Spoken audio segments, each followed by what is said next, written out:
7 most important moments to realize you're truly a dark chosen one. There are moments in life that look like collapse but are actually quiet awakenings. Moments that seem like punishment but are sacred initiations. If you've ever felt like your life was unraveling while everyone else was moving forward, that wasn't a failure. That was the first whisper of the dark path calling your name. It doesn't come to you in light or celebration. It comes in shadows, in silence, in solitude. And most people miss it. They call it depression, misfortune, or chaos, but you're different. Because you didn't just survive those moments, you noticed them, you felt the gravity in them, and somewhere deep in your bones you knew. It wasn't just pain, it was a signal. That's the first important moment every dark chosen one must realize that breakdown isn't random. It's the cracking of the surface so the deeper layer of your soul can finally breathe. Think back. Was there a night where you sat alone, not crying from sadness, but from the strange silence that followed a long scream? That's not just despair. That's what I call the sacred numbness. When you reach that point, you're no longer afraid of the dark. You are the dark. The first time this happens, most people panic. They try to run back to the light. But a true dark chosen one sits with the dark and listens. They know that the void is not empty. It's speaking. Are you listening? Click subscribe to this channel to get more profound spiritual lesson. The second moment is even more subtle, and it comes disguised as disconnection. You start noticing that the things that used to bring you joy, parties, small talk, fame, validation, don't work anymore. They feel hollow. You laugh, but it doesn't touch your soul. You smile, but something in you is observing that smile from far away. You become a stranger in rooms you once felt comfortable in. And here's the hard part. You might think something's wrong with you. You might even try to fix yourself. But here's the truth nobody tells you. Disconnection is necessary for reconnection to your real self. When you are chosen for the darker path, you will be pulled away from everything that keeps you distracted. The universe isolates you so you can begin seeing through the illusions. Loneliness becomes your forge, and silence your teacher. If you've felt this, then know this isn't spiritual abandonment, it's spiritual extraction from the noise. Then comes the third moment, and this one stings like betrayal. You begin to see people differently, not because they changed, but because you woke up. You see their manipulation where you once saw charm. You see their cowardice where you once saw strength. But here's the real test. You also start to see your own masks, and that hurts more than anything. That moment when you realize you've been lying to yourself, wearing roles just to be loved, faking smiles just to be accepted. And in that raw confrontation with your false self, you don't get a parade, you get emptiness. You get the collapse of your old identity. This is the identity death, and it is not poetic. It's brutal, but it's sacred.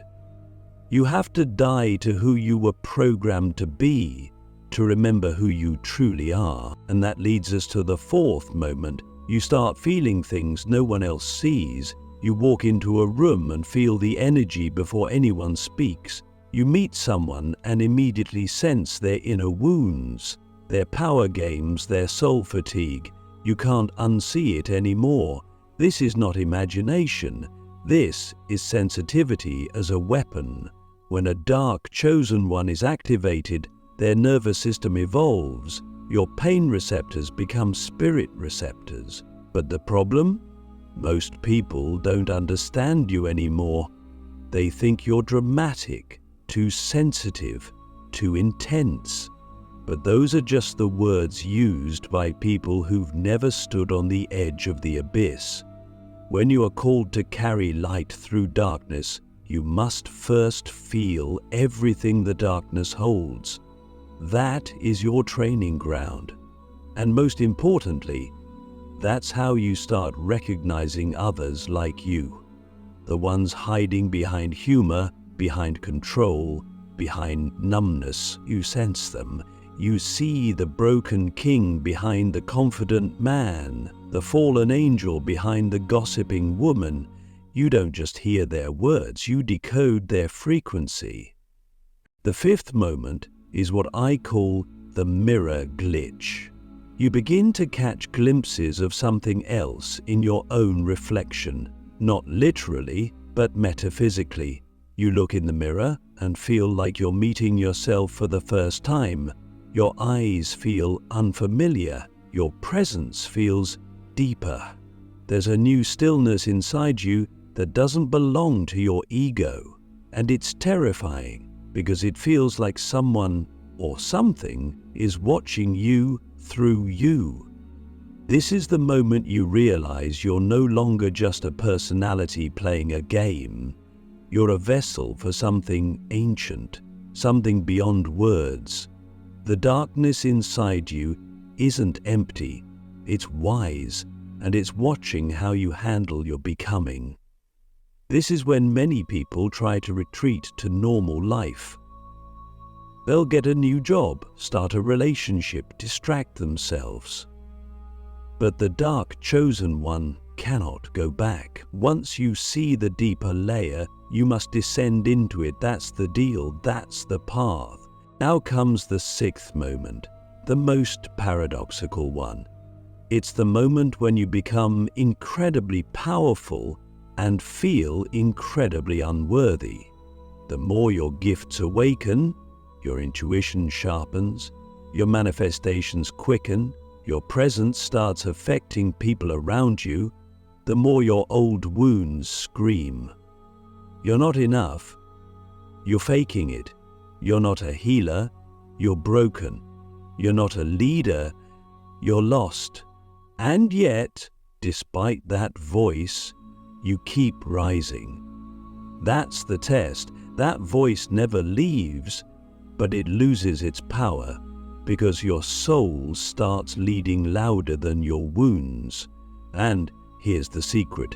That voice exists because the dark path is not about perfection, it's about authenticity. And nothing is more authentic than carrying your wounds and your wisdom at the same time. The dark chosen one doesn't shine because they're flawless. They shine because they walk into the battlefield bleeding and still refuse to drop the sword. And finally, the seventh moment. The moment you start seeing synchronicities everywhere, not just angel numbers or dreams, but reality begins to bend around you. You say someone's name and they call you. You think of a question and the answer shows up in a book or a stranger's words. Reality begins responding to your inner world. This is where magic becomes mechanical. Not because you're special, but because you're finally aligned.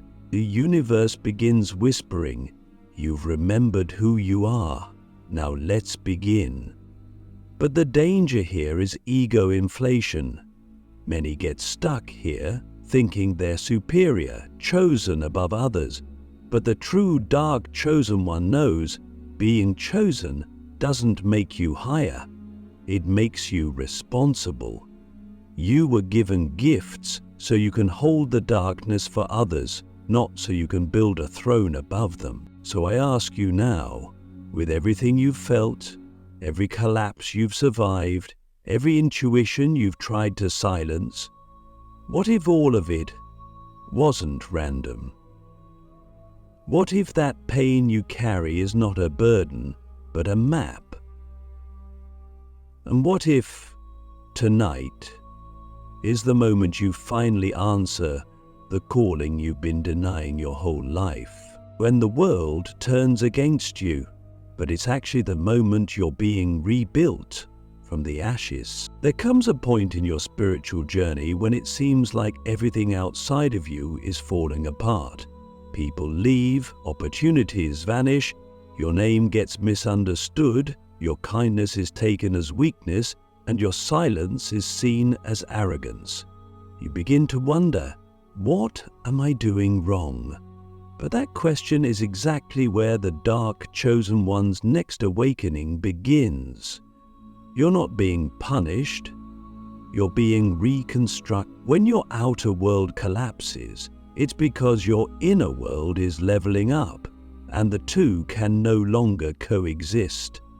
The world you once lived in cannot contain the version of you that's emerging, so it rebels, and that rebellion is your rebirth. It's in these moments that your relationships become mirrors.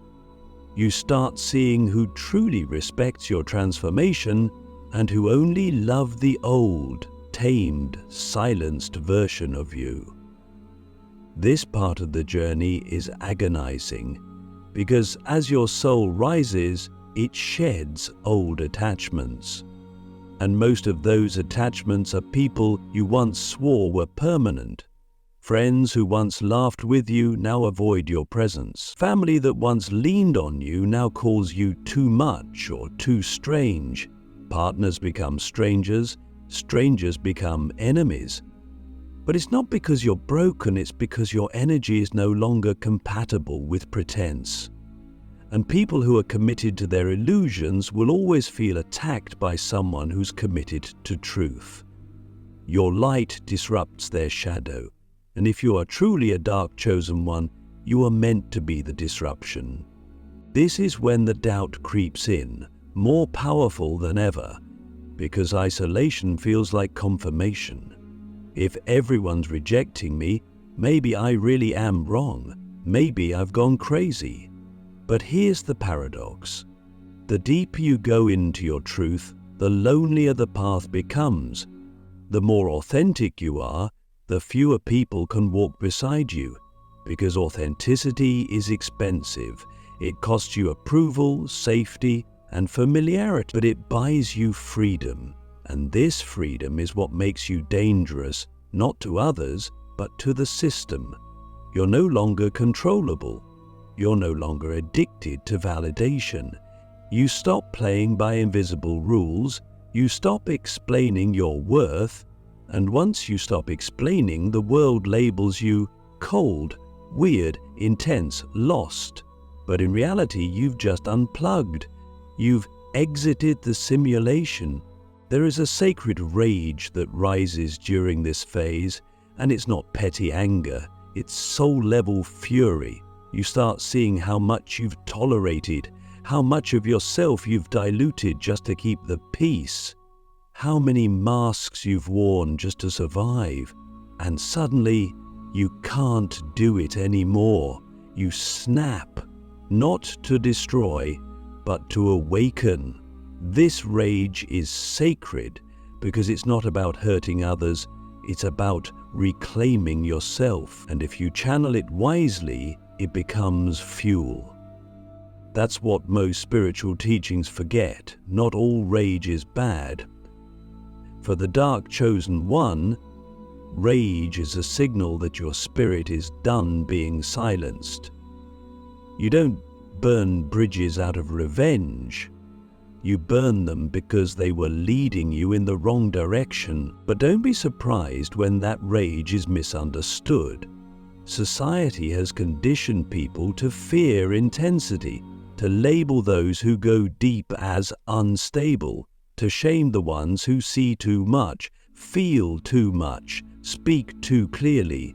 So when you finally raise your voice, stand your ground, or walk away from what no longer resonates, you will be attacked. Not physically, but energetically. Gossip, judgment, passive aggression. People will try to shrink you back into who you used to be, not because they hate you, but because your transformation threatens their comfort. And this is the most painful truth. You will be villainized for your healing. You will be rejected for your rebirth. You will be demonized for following your soul. And yet, through all that pain, there's a strange sense of peace, because deep down you finally feel like you're alive. Not safe, not praised, not understood, but real, raw, unfiltered. That is the true sign you're walking the dark chosen path. Not that you've ascended beyond pain, but that pain has become a portal to something holy. You don't just cry anymore, you transform through tears. You don't just lose people, you elevate because of it. You don't just suffer, you decode the codes buried within suffering. And with every heartbreak, every loss, every false friend revealed, something deeper in you sharpens. The shadows no longer paralyze you. They teach you, they initiate you, and they bow to you. So I ask you now, when the world turned on you, did you see it as abandonment, or did you see it as liberation? When you were misjudged, did you defend yourself, or did you deepen your silence? And when everything felt like it was crumbling, did you cling, or did you let go? Because those answers reveal not just your path, but your power. The hidden powers you unlock only after surviving spiritual death. There's a stage after the collapse, after the betrayals, after the nights that feel like centuries. It doesn't arrive with trumpets or epiphanies. It arrives in stillness. The world is quieter now. Not because it stopped testing you, but because you stopped fighting the wrong battles. This stillness is the reward that only those who survive spiritual death ever reach. When you no longer fear being misunderstood, when you no longer need to prove you're good, when your past doesn't define your decisions anymore, you've stepped into a new dimension of self. This isn't just healing, it's activation. And with it, a new power begins to pulse through your spirit, the power of grounded knowing. This knowing is not intellectual, it's cellular. It lives in your spine, in your breath, in the way you walk into a room and change its atmosphere without saying a word. It's a deep recognition that you're no longer who you once were. You've been refined by fire, cleansed by shadows, tempered by silence. You don't seek attention, you radiate presence. And that's the first hidden power of the dark chosen one. Energetic influence. It's not manipulation, it's magnetism. Because when you're fully yourself, unapologetically, without needing to dominate or hide, you become impossible to ignore. You become a mirror that forces others to see themselves clearly. Some will be drawn to you like moths to flame, others will flee, and both are signs you're operating in your truth. Another power is the clairsense, awakening. You start realizing you've had spiritual gifts your whole life, but they were dormant, numbed out by the noise of fitting in. Now, without the noise, they return. Some of you will hear things before they're spoken. Some will dream in symbols that come true days later. Others will feel the emotions of people standing across the room. These are not coincidences. They are functions of a spiritual nervous system tuned to the invisible. The dark chosen ones are not just awake, they are instruments that receive frequencies from the unseen world. The more you trust these gifts, the more precise they become. But here's the catch. The more you use them, the lonelier the path becomes. Because now you're no longer guessing, you know. And most people aren't ready for someone who sees through the veil of their excuses. But perhaps the most unspoken gift is the gift of alchemical pain transmutation. This is a level of mastery that only those who've walked through the valley of death can claim. You stop avoiding pain and start extracting gold from it. You no longer say, "Why me?" You start asking, "What is this pain trying to birth through me?" It's here that your wounds turn into medicine. Your heartbreak becomes empathy. Your rejection becomes boundaries. Your confusion becomes clarity. Your sadness becomes depth. And suddenly, you're no longer just healing for yourself, you're becoming a portal for others to heal through your presence, your words, your very vibration. That's not metaphor, it's quantum, because energy never lies. And when someone stands in front of a being who has integrated their darkness, they feel something ancient. Permission. Permission to be real, to feel, to drop the mask. But beware. The ego loves to hijack these gifts. It whispers, "Look how special you are. You're more awake than them. You're above this world now." That voice is seductive. But the moment you believe it, you lose your alignment. The true dark chosen ones don't walk with superiority, they walk with responsibility. You've been given access to the shadows not to become their ruler, but to become their translator, to help others navigate the spaces they fear, to shine without shaming, to lead without controlling, to exist without explaining. The world doesn't need more gurus, it needs more wounded warriors who've turned their scars into maps. And then comes a power that no one talks about, the power to walk away without guilt. When you're fully embodied in your path, you no longer beg people to understand you. You no longer chase closure. You no longer participate in conversations that violate your soul. Walking away is no longer an escape, it's an elevation. You don't run because you're afraid. You leave because your spirit knows there's nothing more to extract here. You bless and release. And that kind of detachment is power, real power, not cold, not bitter, but sovereign. So ask yourself, have you noticed these powers waking up inside you? Are you beginning to see through people without effort? Have you felt a pull to speak truth, even if it costs you everything?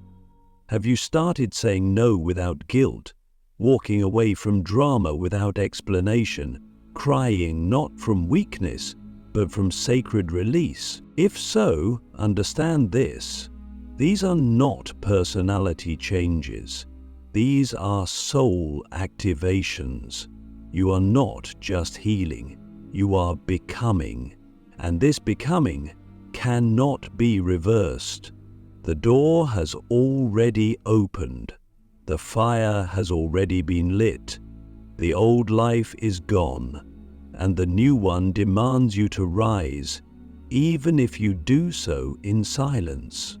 The final test, why darkness chooses you again just before you fully awaken, just when you think the hardest part is over, just when you've stepped into your power, aligned with your truth and begun to glimpse peace, something unexpected happens. The darkness returns, but this time it doesn't come to destroy you, it comes to test you. It whispers, "Are you sure? Are you sure you're done suffering? Are you sure you're not the old version of yourself anymore?" It pokes the places where your doubt still lives. It drags the shadow of your past back into the present, not because you're failing, but because you're on the edge of full awakening, and the final veil must be torn away from within. This is what many people don't understand.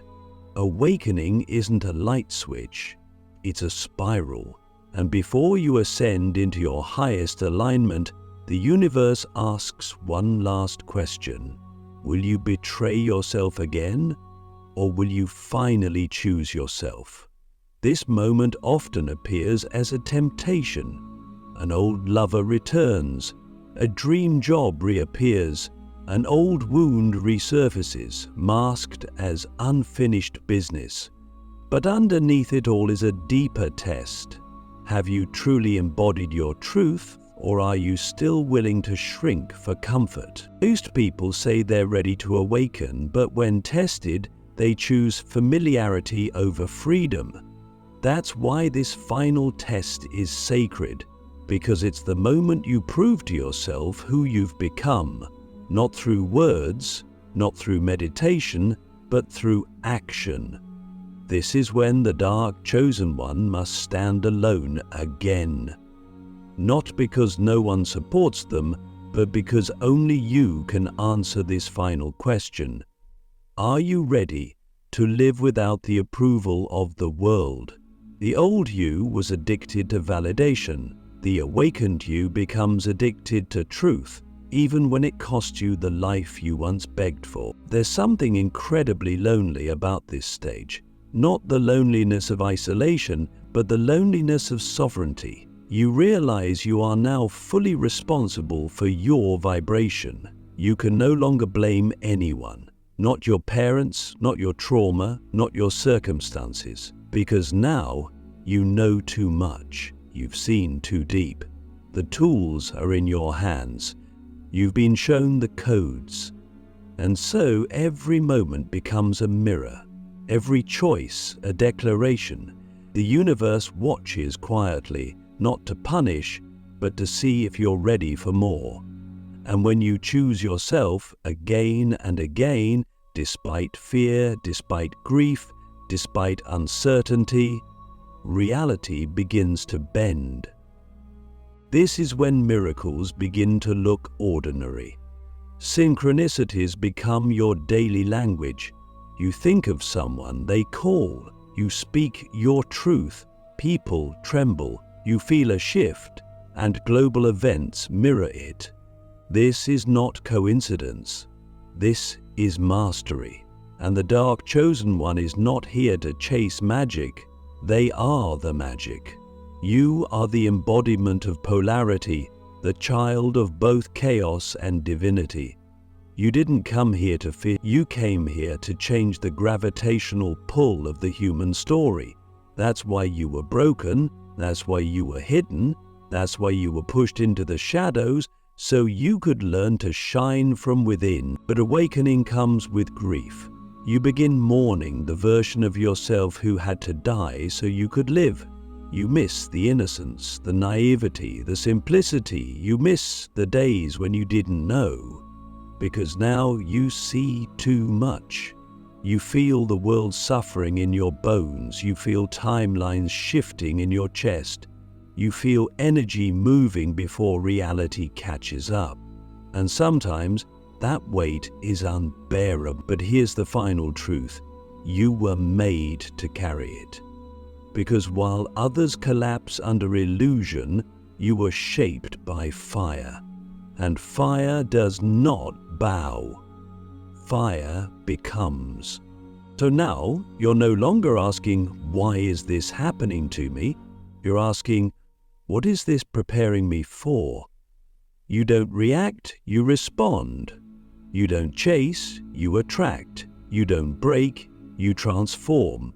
And this is the destiny of the dark chosen one, to walk the earth like a living storm, calm on the outside, lightning on the inside, disturbing the illusions wherever they settle too long. Your presence alone shifts paradigms. Your eyes awaken people's buried wounds. Your silence speaks louder than noise. You are the prophecy your ancestors whispered about, and you're not here to be liked. You're here to be remembered. So I ask you, one last time, can you hold your truth, even when the world turns silent? Can you walk forward, even when no one claps for you? Can you trust the path, even when it burns everything that made you feel safe? Because if your answer is yes, then this isn't the end, it's the beginning. The moment your soul stops waiting for permission, the moment your darkness no longer demands explanation, the moment you become whole. You are the dark chosen one, and your time has already begun.